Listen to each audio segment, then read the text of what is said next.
There are a lot of options when it comes to building the dashboard, but are you using all the widgets that could be helpful? Today we will review all the different widgets that are available and how to use each one most effectively. So when you're creating a dashboard, it's important to be aware of all the different kinds of widgets you can leverage. So it's nice to start with a clean, open dashboard if you have some experience, but also if you're maybe new to creating a dashboard, it's great to start with something so that you can adjust that and build on it. Let's say with an experienced user, it can be better sometimes to start with a blank slate because that allows you to really think through what the user needs to see. When you start with something already built, it can influence how you build the rest, and it can influence how much you actually edit it. It's important to make sure that every solution is designed with some uniqueness and a foundation that is without influence of another solution that maybe just was more convenient for you. So let's review the widgets. The title widget is an essential widget because not only can it help with outlining areas, but you can also change the background. Maybe in this scenario, you want to use it as a divider. You can edit the font to be white and use the background to be black so that you can make a clear divider. Or you can make some definitive color to really help the user break apart the different sections. Remember that when you're setting up a dashboard, it's most likely an actual meeting that you're setting up a segment for. It's really like an agenda with real information ready to go. So the more you can leverage titles to divide them, the more easily it will be to differentiate different sections in the dashboard. Now, timeline is a new feature that is being added in. We have a preview available right now. You can see here I laid out a couple different tasks.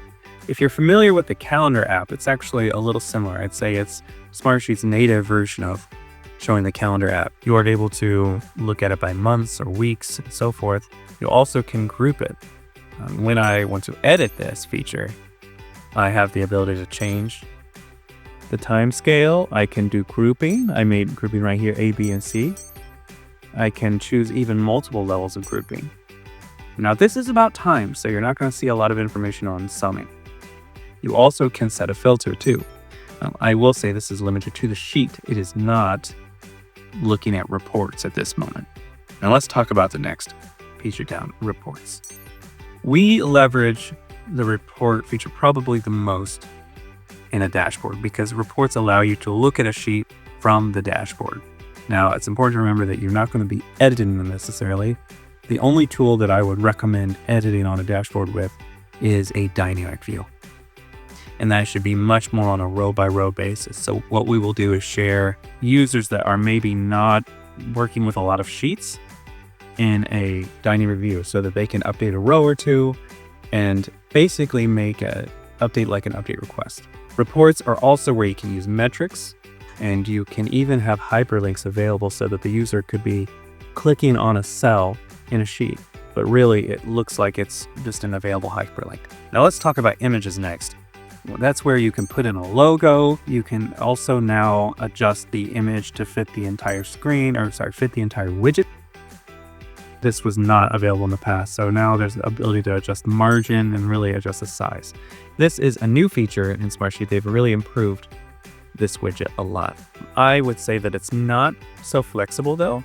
So it's great for a logo, great for an image that's never changing. But if you're wanting to show something that's going to be changing on a weekly basis, for example, I would very much recommend using cells in a report. So have a report that's showing a row per week, and then have an image that's displayed on a cell in the sheet. So now metric. Metric is helpful when you're wanting to look at a specific number. So let's say that you want to count how many projects are available or how many projects are currently active in your portfolio. Great use of a metric number. Now remember, metrics are just specific values. They're pointing into a specific cell or a sheet summary field. They do not change easily. Now you can make a trick to basically make it so the formula in that cell will look somewhere else, but a lot of times you're going to want to use graphs to show more dynamic metrics. And when I say graph, I really mean setting up a chart. A chart is able to look at usually a two-dimensional set of data Or if you want to set up with one dimension, you could show a pie chart. It's very easy to set up a graph that can be looking at a set of numbers on a sheet, or actually a report if you wanted to dynamically change. I talk more on that in my other video. If you're curious about seeing how charts are built, there's a lot of good documentation on it. Now, shortcuts are able to create links to various assets inside Smartsheet or even external. You can use the URL. I will say that when you set up a shortcut, you can use a Smartsheet link, and that would mean that Smartsheet knows that it's a Smartsheet asset, and especially if it's built within the folder with the dashboard, you can save that as new, and that link will dynamically go to the sheet that has been saved as new with it. So you're able to maintain that relationship if the dashboard and the items you're linking it to are saved as new together. This is an important feature to use, but I will say that we actually leverage the form with hyperlinks more often than just shortcuts. It doesn't lend itself with a lot of use of real estate. When you try to actually make a link, like for example,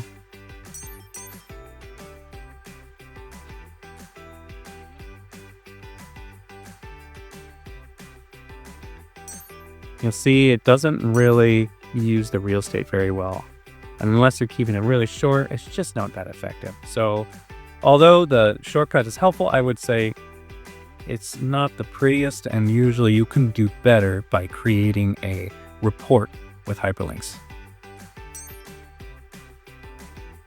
Rich text. This is a widget that I don't recommend using a lot. If you are making a dashboard that is forever going to have some information about, for example, hey, how to read this chart, or something that is always essential, then great, use this. But odds are you're going to want more dynamic information on your dashboard. If you have announcements, so to speak, you could create a report that shows that. This ability to edit is limited to the dashboard. It doesn't go anywhere else. When you're writing information here, it is not usable in any other sheet in Smartsheet. And if you're designing your solution well, you're leveraging it somewhere else so that you have the minimal time for your users to update. So if the users are updating something every week, you're pulling that to a dashboard and you're not having them go and update the dashboard themselves. It's a quick and dirty way to create a dashboard necessary, but it's also not a very long-term scalable way. I would not recommend using the rich text for anything more than maybe a legend or description of what you're seeing. And even then, I would usually recommend an image that you have tailored better with more font options and so forth. So now web content. Web content is one of my favorites because not only can you use tools from other platforms, but also you can use tools like Dynamic View, Calendar app, and other features inside Smartsheet that would otherwise not be available inside a dashboard. It also is able to be dynamic, so you could edit something like a dynamic view right here on the dashboard without having to leave it. It's important that whatever you add to the web content widget is accessible by any user outside. So if it's not published to external users, it's not going to be able to be seen. I hope you found this information helpful. Comment below if you have any questions, and don't forget to subscribe.